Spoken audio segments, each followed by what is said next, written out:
हाँ जी इमरान साहब घूमन जा रही है सुनिया 9-10 ਨੂੰ ਤੇ ਨਾਲ ਪੈਟਰੋਲ ਮਹਿੰਗਾ ਕਰ ਦਿੱਤਾ ਹੈ, ਡੀਜ਼ਲ ਮਹਿੰਗਾ ਕਰ ਦਿੱਤਾ ਹੈ, ਗੈਸ ਮਹਿੰਗੀ ਕਰ ਦਿੱਤੀ ਹੈ ਤੇ ਇਹਦੇ ਬਾਰੇ ਤੁਹਾਡਾ ਕੀ ਖਿਆਲ ਹੈ? ਤੁਸੀਂ ਬਿਹਤਰ ਜਾਣਦੇ ਹੋ ਇਸ ਬਾਰੇ। जनाब इलैक्शन भी तो लड़ना है ना गौरमेंट ने। जरा पेट्रोल महंगा होया ना ये ना समझो कि घूमन का ये नुकसान है।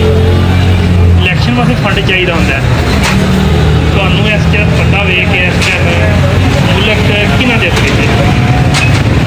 ਪੈਟਰੋਲ ਵੀ ਉਹਨਾਂ ਦਾ, ਸਟਾਕ ਵੀ ਉਹਨਾਂ ਦਾ, ਡੀਪੂ ਵੀ ਉਹਨਾਂ ਦੇ, ਨਿਜ਼ਾਮ ਵੀ ਉਹਨਾਂ ਦਾ, ਮੋਸ਼ਨ ਵੀ ਉਹਨਾਂ ਦਾ। ਉਹਦੇ ਵਿੱਚ ਹਿਸਾਬ ਹੈ ਕਿ ਇੱਕ ਅਗਰ ਤੁਸੀਂ ਕੋਈ ਵੀ ਤੁਸੀਂ ਕੰਮ ਜਿਹੜਾ ਫਾਰ ਐਗਜ਼ਾਮਪਲ ਜਿਹੜਾ ਹੁਣ ਤੇਲ ਮਹਿੰਗਾ ਹੋ ਗਿਆ, ਅਗਰ ਤੁਸੀਂ ਡੀਪੂ ਦੇ ਨਾਲ ਜਿਹੜੇ ਪਿੱਛੋਂ ਜਾਇਨ ਅਠਾਰੇ ਨੇ ਡੀਪੂ ਨਾਲ ਕਹਿ ਦਿੰਦੇ ਹੋ ਕਿ ਹਾਂ ਬਈ ਕਿੰਨਾ ਸਟਾਕ ਹੈ, ਉਹ ਆਉਂਦੇ ਨੇ ਜਨਾਬ ਸਾਡੇ ਕੋਲੇ 10 ਲੱਖ ਲੀਟਰ,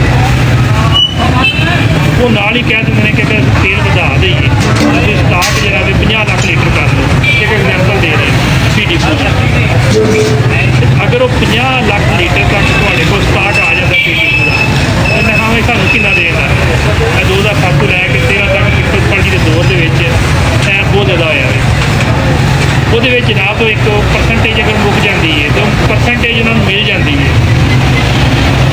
ਉਸ ਤੋਂ ਬਾਅਦ ਉਹਨਾਂ ਨੂੰ ਕੀ ਹੈ ਕਿ ਆਵਾਮ ਕੀ ਕਰਦੀ ਹੈ, ਸ਼ਾਇਦ ਆਖਰੀ ਜਿਸ ਤਰ੍ਹਾਂ ਹੁਕੂਮਤ ਜਿਸ ਤਰ੍ਹਾਂ ਜਾਂਦੀ ਹੈ ਪਈ ਉਹਨਾਂ ਨੂੰ ਸਸਤਾ ਕਰ ਦੇ, ਮੁਮਕਿਨ ਤਾਂ ਨਹੀਂ, ਲੇਕਿਨ ਇਹ ਕਿ ਇੱਕ ਯਾਦ ਰੱਖੋ ਗੱਲ ਕਿ ਚੋਰੀ ਦੀ ਚੀਜ਼ ਜਿਹੜੀ ਹੈ ਬੜੀ ਰਾਤ ਹੁੰਦੀ ਹੈ। ਡਕੈਤ ਨੂੰ ਹਰੇਆਮ ਜਿਹੜਾ ਨਾ ਦਾ ਬਹੁਤਾ ਸਵਾਦ ਹੁੰਦਾ। ਇਸ ਤਰ੍ਹਾਂ ਹੀ ਜਿਹੜੇ ਕਰਪਟ ਲੋਕ ਨੇ ਇਹਨਾਂ ਨੂੰ ਪਤਾ ਹੈ ਆਵਾਮ ਮਰੀ ਹੈ।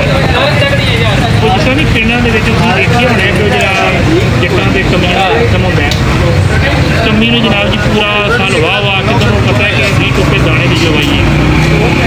ਉਸ ਤਰ੍ਹਾਂ ਹੀ ਹੁਣ ਸਾਨੂੰ ਵੀ ਇਸ ਨਿਗਾਹ ਨਾਲ ਦੇਖਿਆ ਜਾਂਦਾ ਹੈ ਕਿ ਇਹਨਾਂ ਦੀ ਔਕਾਤ ਇੰਨੀ ਹੈ ਕਿ ਇਹਨਾਂ ਨੂੰ ਇਹ ਚੀਜ਼ ਦੇ ਹਣਾ ਦੇ ਇਹ ਚੁੱਪ ਕਰ ਜਾਣ ਦੇ ਜਾਂ ਨਾ ਵੀ ਅਸੀਂ ਕਰਾਂਗੇ। ਅਗਰ ਕਿਸੇ ਨੂੰ ਇਹਨੇ ਗਲਤੀ ਕੀਤੀ ਹੈ ਲੋਕਾਂ ਦੇ ਸਾਹਮਣੇ ਉਹਨੂੰ ਇੱਧਰ ਕਰ ਵੀ ਲਈਏ ਇਹਨਾਂ ਬੋਲ ਨਾ ਬੋਲੀ ਤੇ ਕੋਈ ਹਿਸਾਬ ਹੈ।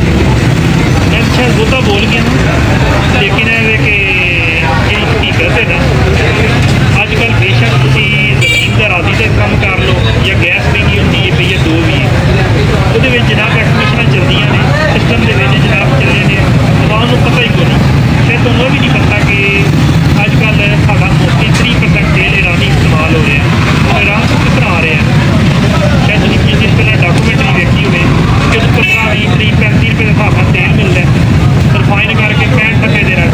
ਅੱਗੋਂ ਜਿਹੜੀਆਂ ਕੰਪਨੀਆਂ ਨੇ ਉਹਦੇ ਵਿੱਚ ਲਿਕੁਇਡ ਪਾਉਂਦੀਆਂ ਨੇ ਜਿਹੜੀਆਂ ਸੀ ਟੈਂਕਾਂ ਦੇ ਵਿੱਚ 2-3 ਲੱਖ ਦਾ, ਉਹ ਜਨਾਬ ਪੂੰਜੀ ਕਰਕੇ ਵੇਚਣ। ਅਗਰ 65 ਦੇ ਹਿਸਾਬ ਨਾਲ ਅਗਰ 265 ਰੁਪਏ ਤੇਲ 100 ਰੁਪਏ ਆਪੀ ਰੱਖਣ ਤਾਂ 100 ਰੁਪਏ ਜਨਾਬ ਜੀ ਉਹ ਮਾਲਕ ਨੂੰ ਦੇਣ ਪੰਪ ਵਾਲੇ ਤੇ ਉਹ ਜਨਾਬ ਆਵਾਮ ਦੀ ਜਿਹੜੀ ਗੱਡੀਆਂ ਤੇ ਆਵਾਮ ਦੀਆਂ ਤਬਾਹ ਹੋਣੀਆਂ ਨੇ, ਐਵਰੇਜ ਤੋਂ ਉਹਨਾਂ ਦੀ ਤਬਾਹ ਹੋਣੀ ਹੈ।